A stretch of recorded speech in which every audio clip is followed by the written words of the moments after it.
Hello everyone, welcome to Sanmarga classes. ಮೇಲ್ಮೈ ವಿಸ್ತೀರ್ಣಗಳು ಮತ್ತು ಘನಫಲಗಳು ಅಧ್ಯಾಯದ 30ನೇ ಪ್ರಶ್ನೆಯನ್ನ ಗಮನಿಸಿ.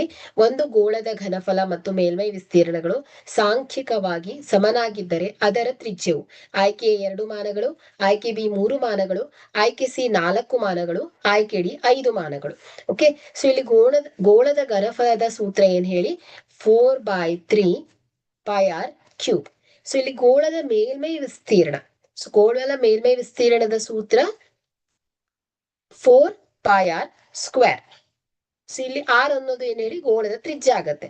ಸೊ ಘನಫಲ ಮತ್ತು ಮೇಲ್ಮೈ ವಿಸ್ತೀರ್ಣಗಳು ಸಾಂಖ್ಯಿಕವಾಗಿ ಸಮನಾಗಿದೆ ಅಂತ ಹೇಳ್ತಾ ಇದ್ದಾರೆ. ಸೊ ಹಾಗಾದ್ರೆ 4/3 πr cube is equal to 4πr square ಆಗುತ್ತೆ. ಓಕೆ, ಸೊ ಎರಡೂ ಕಡೆ 4π 4π ಕ್ಯಾನ್ಸಲ್ ಆಗುತ್ತೆ. ಸೊ ಇಲ್ಲಿ ಆರ್ ಸ್ಕ್ವೇರ್ ಹೋಗುತ್ತೆ, ಇಲ್ಲೊಂದು ಆರ್ ಹೋಗುತ್ತೆ. Okay, so 1/3 r is equal to 1.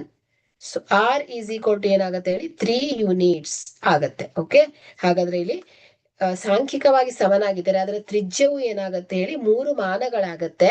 ಕೊಟ್ಟಿರುವಂತ ಆಯ್ಕೆಯಲ್ಲಿ ಬಿ ಆಯ್ಕೆ ಸರಿಯಾಗತ್ತೆ. Okay, thank you.